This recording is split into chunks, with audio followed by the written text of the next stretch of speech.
팬데믹이 한참 중일 때 한 60대 후반 남자분에게 하나님의 사랑에 관한 복음의 이야기를 잠깐 나누었었습니다. 근데 제 이야기를 듣고 있는 그분의 얼굴이 분노의 표정으로 바뀌고 있었어요. 그래서 무슨 사정이 있겠다 싶어서 그분 이야기를 좀 들었습니다. 교회 다니신 지는 약 한 20년 정도 되셨는데 6개월 전에 부인이 코로나 바이러스로 돌아가셨대요. 그러면서 의미심장한 질문을 하셨어요. 하나님이 사랑이시라고 하시는데 어떻게 하나님이 사랑이신데 이런 고통을 안겨다 줄 수 있습니까?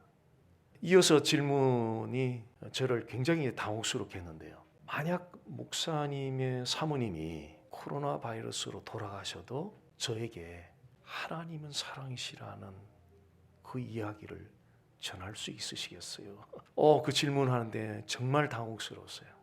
아마 그런 질문을 받으면 모든 사람들이 당혹스러우리라고 생각이 드는데요. 비록 그리스도인이라 할지라도 고난은 얼마든지 만날 수 있습니다. 오늘 본문이 그 사실에 대해서 알려주고 있습니다. 동시에 오늘 본문 말씀은 그리스도인들은 고난을 겪는다 할지라도 그 가운데서 바라볼 소망이 있다는 사실을 알려주고 있습니다. 오늘 이 본문 말씀 통해서 고난 중에도 우리가 바라볼 소망, 그 소망이 무엇인지 함께 좀 살펴보도록 하겠습니다. 17절 후반부 말씀을 잠깐 좀 보시면요. 우리가 그와 함께 영광을 받기 위하여 고난도 함께 받아야 할 것이니라. 이 17절 말씀에는 우리가 주목해야 할 두 개의 단어가 있습니다. 영광과 고난입니다. 자, 영광과 고난. 자, 이 말씀 속에서와 다르게 순서가 어디가 먼저 오는가요? 영광과 고난. 고난이 먼저 찾아옵니다. 자, 이 순서는 우리에게 던져주는 매우 중요한 메시지가 있습니다. 고난이 먼저 오고 영광이 나중 온다는 것은 지금 겪고 있는 이 고난이 인생의 끝이 아니라는 거죠. 안개가 많이 낀 날 운전해 보신 경험이 있을 겁니다. 안개가 많이 낀 날은 정말 한치 앞을 볼 수가 없습니다. 고난이 찾아오면 한치 앞을 생각할 여유를 우리는 잃어버리게 됩니다. 고난 앞에서 한치 앞을 생각할 그 여유를 잃어버리게 되면 세상에서 내가 가장 불행한 사람 같고 마치 외딴 섬에 던져져서 그 누구의 도움도 받을 수 없는 상황에 처한 것 같고 한없이 자신이 무기력하고 한없이 자신이 초라해 보이는 깊은 절망감 속에 빠지게 됩니다. 자, 그렇다면 성경은 우리가 겪는 그 고난에 관해서 어떻게 말씀하고 있는지 함께 보도록 하겠습니다. 18절 말씀입니다. 생각하건대 현재의 고난은 장차 우리에게 나타날 영광과 비교할 수 없도다. 저 올 때를 한번 좀 상상을 해보시고요. 한쪽에는 고난이 올려져 있고 다른 한쪽에는 영광이 올려져 있습니다. 그럼 이 저울은 어느 쪽으로 기울 것 같습니까? 고난과 영광. 이 말씀에 의하면 영광 쪽이 기울어집니다. 자, 그 말은 우리가 겪는 그 고난의 크기보다 미래에 나타날 영광이 훨씬 크다는 거죠. 우리가 그리스도인으로서 고난 가운데서 바라보아야 하는 그 첫 번째 소망은 미래에 나타날 그 영광의 크기가 현재 우리가 겪고 있는 고난의 크기보다 훨씬 크다는 것입니다. 사진 하나 좀 보도록 하겠습니다. 저 사진은 한국의 군인들이 30kg 되는 군장을 메고 천리 행군을 하는 모습입니다. 요즘은 천리 행군을 9박 10일 만에 마친다고 들었습니다. 9박 10일이면 천리가 400km거든요. 400km를 9박 10일이면 거의 하루에 40km, 마일로 따지면 약 25마일 정도 걷는다고 볼 수 있거든요. 제가 훈련 받았을 때는 이 천리 행군을 4박 5일 만에 마쳤거든요. 4박 5일 만에 마치면 하루에 80km, 마일로는 약 50에서 60마일. 그것도 30km 되는 군장을 메고 그것도 평지가 아닌 강원도의 계곡이란 계곡, 산이란 산, 그 높은 산을 30km 군장을 메고 80km, 5, 60마일을 걸었다는 거거든요. 오후 1시에 출발을 해서 다음 날 거의 새벽 4시에 도착을 합니다. 그 새벽 4시에 도착을 하는데 강원도에 아주 추운, 가장 추울 때가 1월 달이거든요. 그 추운 1월 달에 새벽 1시쯤 그 산을 넘다 보면은 거의 탈진이 됩니다. 그 탈진이 되어서 거의 정신력으로 버티는 거죠. 그 걸어가는 것이 아니라 정신력으로 버티는 것입니다. 그렇게 사투를 벌이듯이 걸어가다가 이제 먼저 간 이제 선발 대원들이 있거든요. 그 먼저 간 선발 대원들이 그 목적지에서 모닥불을 이렇게 피워놔요. 여기가 목적지라고.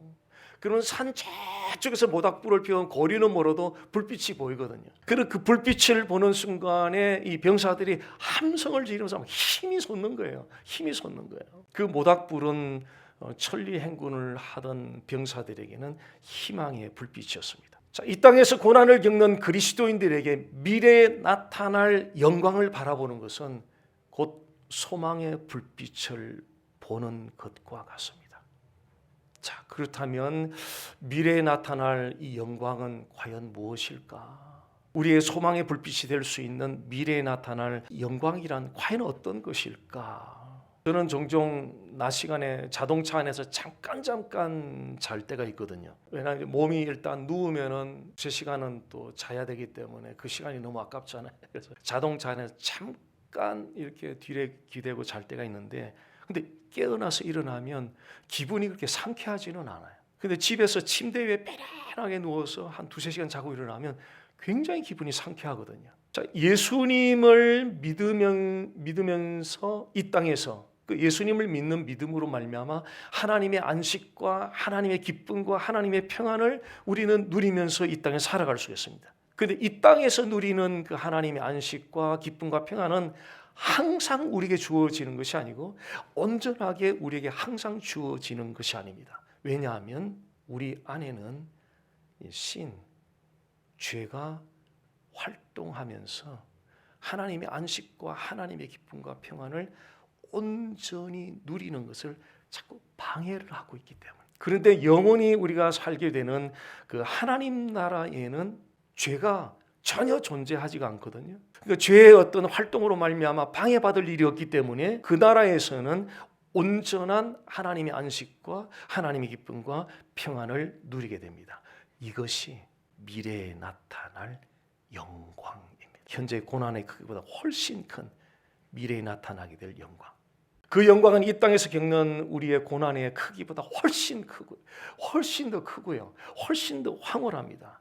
그렇게 크고 황홀한 영광에 누가 사로잡혔느냐 하면 사도 바울이 사로잡혔어요. 그 영광에 사로잡힌 사도 바울이 고난 가운데서, 지금 수신자들이 고난 가운데서 이것이 인생의 끝인가라는 의문을 가지면서 절망 가운데 있는 그들을 다시 일으켜 세우기 위해서 말씀을 전했어요. 그 말씀을 오늘날의 현대 버전으로 제가 좀 바꿔보았습니다. 현재 여러분이 겪는 고난이 결코 인생의 끝이라는 생각을 하지 마십시오. 현재 겪고 있는 고난으로 인해서 동서남북 어디를 보더라도 길이 보이지 않는다 하더라도 그것이 결코 인생의 끝은 아닙니다. 그리스도인이 되어 새 사람이 된 여러분의 인생의 끝은 하나님 나라에서 온전한 안식과 온전한 기쁨과 온전한 평안을 영원토록 누리며 살게 되는 것입니다. 19절과 25절 사이에는 사도 바울이 이 피조물들을 의인화해서 표현하고 있습니다. 그래서 이 피조물들이 사람이 범한 죄로 말미암아 사람과 더불어 하나님의 저주 아래서 고통을 받고 있고요. 고통 가운데서 이 피조물들이 해방되어서 자유에 이르게 되는 그때를 기다린다고 표현하고 있습니다. 피조물들이 고통에서 해방이 되어 자유케 되는 바로 그때를 간절히 기다리는데요. 그때가 언제냐면요. 19절 말씀 보십시오. 19절 말씀. 그때가 피조물이 고대하는 바는 하나님의 아들들이 나타나는 것이니, 피조물들이 고통 속에서 해방이 되어서 자유케 되는 그때를 간절히 기다리고 있는데, 그 때가 언제냐면 하나님의 아들들이 나타나는 때인데, 그 하나님의 아들들은 그리스도인들을 말하는 거죠. 즉 그리스도인들이 나타나는 때에 피조물들이 고통에서 해방이 되어 자유케 된다는 이야기인데, 그렇다면 여기서 말하는 그리스도인들이 나타나는 때는 언제냐는 것입니다. 바로 그때는 죄의 존재로부터 완전히 해방이 되어서 자유케 되는 때를 말합니다. 자, 그리스도인들은 예수님을 믿으면서 죄의 책임, 죄의 형벌로부터 우리는 해방되어서 자유한 사람들입니다. 그러나 죄의 존재로부터는 자유하지 않습니다. 우리는 예수님을 믿으면서 죄에 대한 책임, 즉 형벌, 지옥 형벌로부터 해방이 된 거죠. 그런데 여전히 이 세상에는 죄가 활동하고 있어요. 우리 육 안에는 죄가 활동하고 있어서 죄의 존재가 여전히 활동하고 있기 때문에 예수님을 믿고 거듭났음에도 불구하고 크고 작은 죄를 짓고 살아가게 된다는 거죠. 그런데 예수님 믿는 그리스도인들이 이 죄의 존재로부터 완전히 해방이 되어서 자유케 되는 때가 있습니다. 그 때가 언제냐면 예수님이 다시 오시는 세컨 카밍, 재림의 때가 오면은 그 죄의 존재로부터 완전히 해방이 돼서 자유하는 때가 됩니다. 우리의 몸이 이 땅에서 고통을 겪는 중요한 이유 가운데 하나는 죄의 형벌로부터는 해방이 되었으나 죄의 존재로부터는 계속적으로 영향을 받고 있기 때문입니다. 예수님이 재림에 오시는 때가 되면은 죄라는 존재 자체가 완전히 소멸이 되면서 죄의 존재로부터 해방이 되어 자유하게 될 것입니다. 그리스도인들이 고난 가운데서 바라보아야 되는 두 번째 소망, 그 두 번째 소망은 우리의 몸이 죄의 영향으로부터 완전히 해방이 되어 자유케 되는 그때, 그 타이밍, 바로 예수 그리스도의 재림의 때가 다가온다는 것이 우리 고난 가운데서 바라보아야 하는 두 번째 소망이라는 겁니다. 자, 우리의 이성이 가진 약점이 있습니다.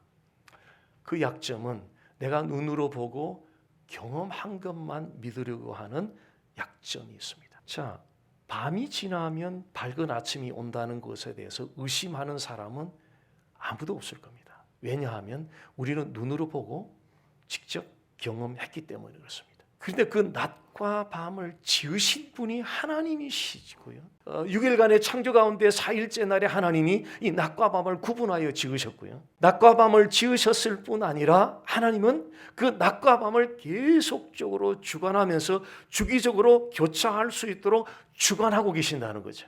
우리는 밤이 지나면 자동적으로 아침이 온다라고 무의식적으로 생각하지만 사실 그 비하인드에는 그 낮과 밤을 주관하시는 하나님의 손길이 있다.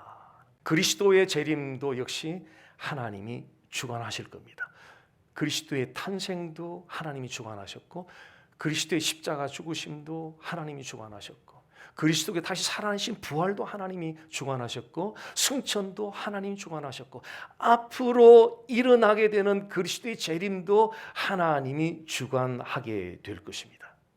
한 번도 재림을 본 적도 없고 경험한 적도 없지만 우리가 그 재림을 믿을 수 있는 것은 그것을 주관하시는 분이 곧 하나님이시기 때문에 그렇습니다. 성경은 단 한 번도 하나님의 말씀이 지켜진 적이 없다는 사실을 증거하고 있고요. 성경은 단 한 번도 하나님의 진실하심이 변질된 적이 없다고 증거하고 있고요. 성경은 단 한 번도 하나님의 계획이 중도에 포기된 적이 없다는 사실을 증거하고 있습니다. 하나님은 그의 말과 행동이 언제나 완벽하게 신실하셨고 완벽하게 진실하셨던 분입니다.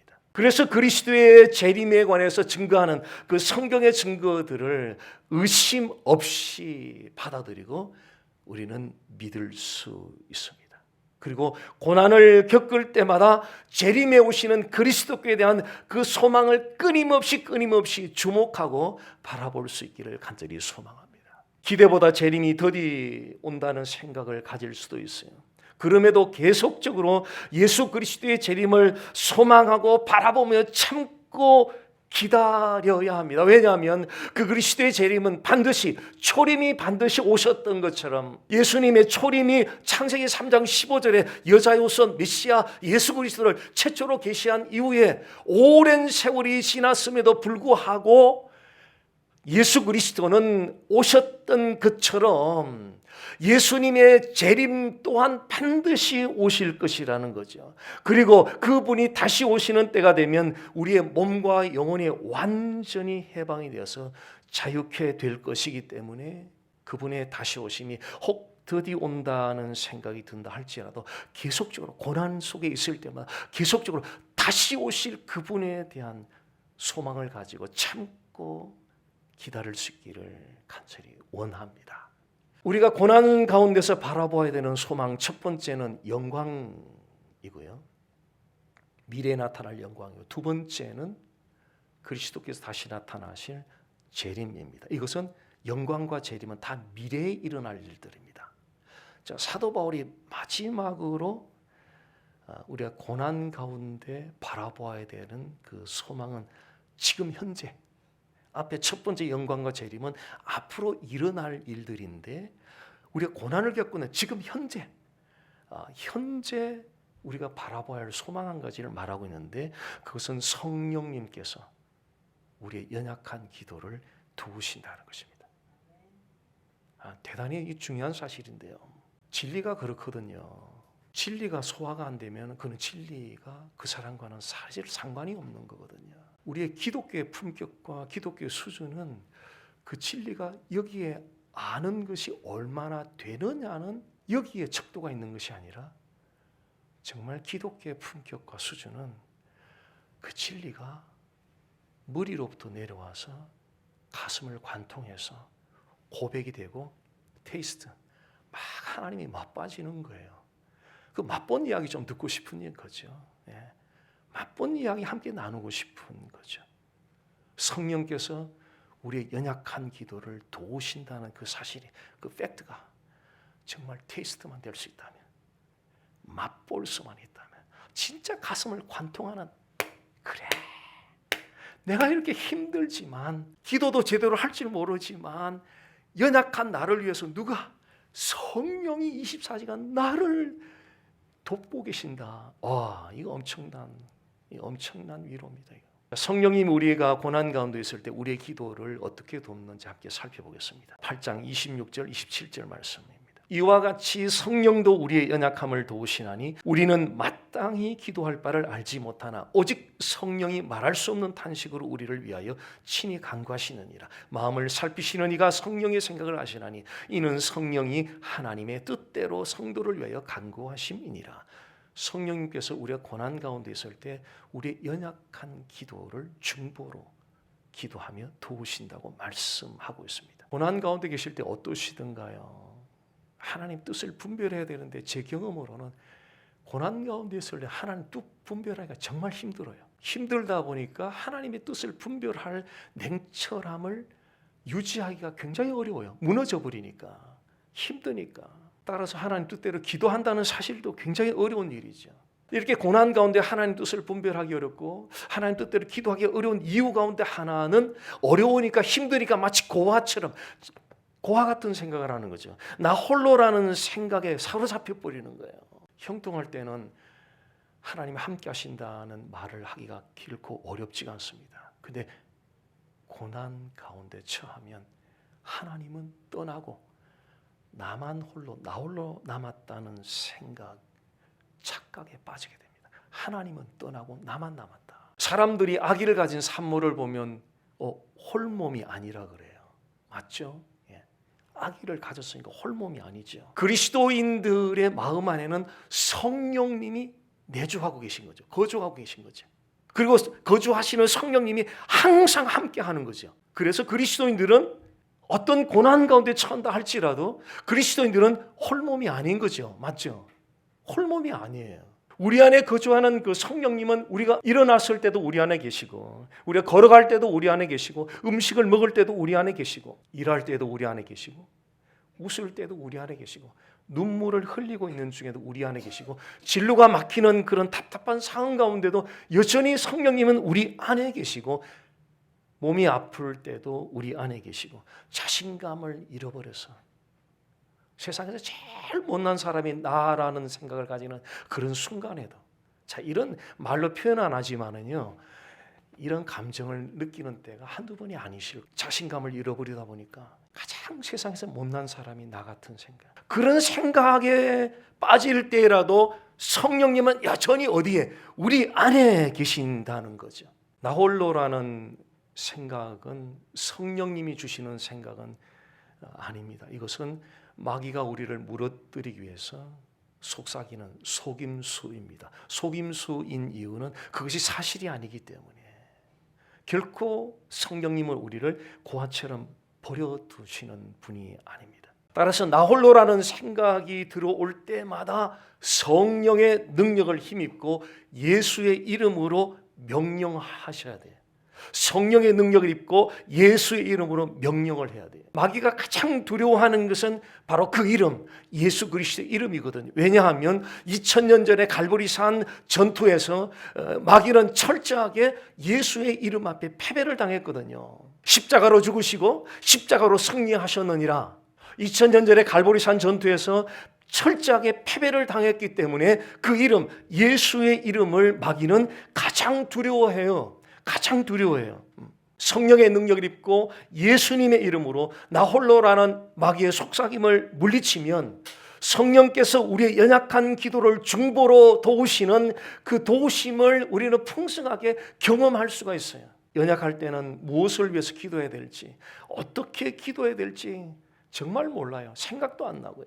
미래에 대해서 아는 것도 없어요. 우리는 우리 자신뿐 아니라 다른 사람들의 가장 좋은 것이 무엇인지도 잘 모르는 사람들이거든요. 우리는 때로 기도조차도 잘못된 기도를 할 때도 있어요. 그렇게 연약한 우리를 누가 홀리 스피릿 성령께서 어떻게 중보로 우리를 도우셔서 우리의 기도를 중보로 도우셔서 어떻게 하나님의 뜻대로 언제 우리가 고통 가운데 있을 때 무엇을 위하여 어떻게 기도해야 될지도 모르고 내일도 모르고 나에게 가장 좋은 것이 무엇인지도 모르고 내 가족들을 위해 가장 좋은 것이 무엇인지도 모르고 기도조차도 잘못된 기도를 하고 있는 때라 할지라도 우리 안에 계시는 성령님은 중보로 우리를 도우셔서 기도를 이끄셔서 결국은 하나님의 뜻대로 기도하게 하신다는 거죠.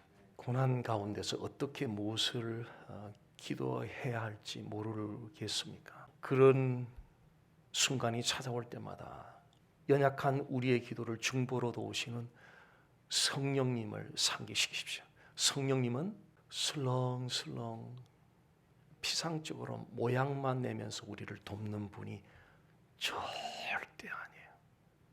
성령님은 우리 연약함에 대해서 우리와 함께 탄식하면서 진정으로 우리의 기도를 도우시는 분이십니다. 그런데 그 사실을 고난 가운데서 인식하는 횟수가 너무 적다는 사실 때문에 우리가 함께 고민하고 있는 상황입니다. 성령님은 연약한 우리를 중보로 도우셔서 기도를 이끌어 주시는데 고난 가운데서 그 사실을 인식하는 횟수가 너무너무 적다는 사실, 우리가 고민하고 있는 부분입니다. 항해사가 방향을 놓쳐버리면 빨리 붙잡는 것이 나침판을 붙잡아야 되죠. 나침판을 보면서 방향을 다시 잡습니다. 고난 가운데서 어떻게 기도해야 할지 방향을 잃어버릴 때 나침판과 같은 말씀이 있습니다. 그 말씀이 오늘 26절 말씀입니다. 이 말씀을 어떻게 사용할 것이냐는 거죠. 이런 말씀이 있습니다. 제가 이렇게만 제시해주면 굉장히 무책임한 설교자로 끝나게 될 것 같아요. 그럼 이 말씀이 고난 가운데서 어떻게 기도해야 할지 모르는 그런 상황에서 도대체 이걸 어떻게 적용을 하며 어떻게 엑서사이즈 할 것인지를 우리 한 번쯤 생각해 볼 필요가 있다는 거죠. 읊조림의 묵상을 저는 소개해드립니다. 여기 우리 대신에 나로 바꿔볼게요. 나는 마땅히 기도할 바를 알지 못하나 오직 성령이 말할 수 없는 탄식으로 나를 위하여 친히 간구하시느니라. 자, 고난 가운데 무엇을 어떻게 기도해야 될지 모를 때, 캄캄할 때 나는 마땅히 기도할 바를 알지 못하나 오직 성령이 말할 수 없는 탄식으로 나를 위하여 나를 위하여 나를 위하여 친히 간구하시느니라.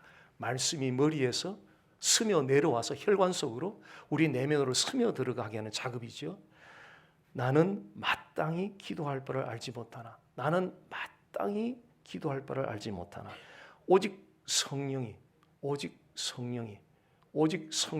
작은 목소리로 내가 귀로 들을 수 있도록 오직 성령이 말할 수 없는 탄식으로 나를 위하여 친히 간구하시느니. 처음에 몇 번 할 때는 아무 감각이 없으실 거예요. 왜냐하면 우리 안에 있는 자아라는 벽이 너무 두껍기 때문에 홀리 스피릿 침투할 그 벽이 너무 딱딱해요. 근데 이것을 계속 반복적으로 읊조리다 보면 성령이 그 두꺼운 자아의 벽을 점점 얇게 해서 나중에는 아주 얇아지고 나면 이 말씀이 그대로 스폰지가 물을 스며 받아들이듯이 그대로 말씀이 우리 내면에 새겨지는 거죠. 기독교 묵상은 막 가슴에 새기는 거예요. 신명기 6장 6절에 9절의 말씀에 보면 자녀들에게 일어났을 때나 걸을 때나 항상 말씀을 이 가슴에 새기라 그래요. 그것이 바로 기독교 묵상이에요. 가슴에 새기는 거예요. 그 새기는 걸 어떻게 새기느냐는 거예요. 작은 목소리로 읊조려 반복적으로 지속적으로 30분 큐티로 끝나는 것이 아니라 하루 종일 틈이 날 때마다 옹알하면서 차 안에 누군가를 기다리면서 계속 오직 성령이 말할 수 없는 탄식으로 나를 위하여 친히 간구하시니라. 오직 성령이 말할 수 없는 탄식으로 집에서 파킹닷에 차에 걸어가면서도 오직 성령이 말할 수 없는 탄식으로 나를 위하여 친히 간구하시니라. 나를 위하여 나를 친히 간구하시느니라. 기독교 묵상의 원어의 의미는 작은 목소리로 중얼거리다, 읊조리다 그런 뜻입니다. 이 말씀을 고난 가운데서 반복적으로 읊조리시면은요 성령께서 성령님이 연약한 나를 돕고 계신다는 사실이 성령께서 인식을 시켜주세요. 그죠? 우리 이성으로는 아무리 수십 년을 교회 생활을 하고 성경 공부를 해도 이게 감각이 없을 때가 굉장히 많잖아요. 아무리 머리로 아무리 생각해도 아무런 감각이 없어요. 왜냐하면 그것은 공부로 되는 것이 아니라 그것은 성령이 하시는 일이라 그래요. 성령의 인도를 따라 계속 말씀 자체가 성령의 감동으로 기록이 되었기 때문에 그 말씀을 반복적으로 읊조릴 때 누가 동시에 역사하느냐 하면 홀리 스피릿 같이 역사해요. 그래서 성령이 역사하면 감각이 없었는데 어느 타이밍에 나의 연약함을 위해서 성령이 중보로 기도한다는 것이 여기에 인식이 딱 찾아오는 타이밍이 있어요. 그러면 다시 달려갈 용기가 생기고 다시 일어나서 재출을 발할 힘이 생기게 되고요. 앞을 바라보면서도 소망을 가지게 된다는 거죠. 고난을 만나면 모든 사람들은 고통스러워합니다. 그런데 그리스도인들이 고난 속에서 고통스러워할 때에 바라볼 소망을 가졌다는 것이 우리에게는 놀라운 하나님의 은총입니다. 첫 번째는 현재 겪는 우리 고난의 크기보다 미래에 나타날 영광이 훨씬 더 크다는 그 소망을 우리는 가졌어요. 두 번째는 그리스도께서 재림해 오시는 그때가 되면 죄의 존재로부터 완전히 해방이 되어서 우리 몸과 영혼이 온전히 해방되어 자유에 이르게 되는 이 소망을 우리는 가지게 되었어요. 세 번째는 성령께서 우리의 연약한 기도를 중보로 도우시고 계신다는 그 소망을 우리는 가지고 있습니다. 자, 이 소망들을 늘 기억하고 붙들고 하루하루 세상 속에서 살아가시면서 언제나 감사하고 작은 일 하나에 하나님이 행하고 계신 손길을 생각하면 Thank you God, Thank you God, Thank you God. 하나님이 행하시는 섬세한 손길을 보지 않고 내 생각이 앞질러 가면 컴플레인, 원망, 불평이 막 기쁨도 다 빼앗아가고 작은 일 속에 전능자 여호와가 행하신 일을 보면 와우, 땡큐 갓, 땡큐 갓. 범사에 감사하라. 이는 그리스도 예수 안에서 너희 누구요? 그리스도인들을 향한 하나님의 뜻이니라. 그래서 이 소망들을 붙들고 언제나 감사하고 언제나 기쁘게 하나님을 가장 영화롭게 하는 것은 우리가 매일매일 기뻐하고 감사하고 살아가는 그 자체가 하나님을 가장 어떤 투두 썸띵보다 매일 감사하고 기뻐하고 살아갈 때 하나님을 온전히 영화롭게 할 것입니다.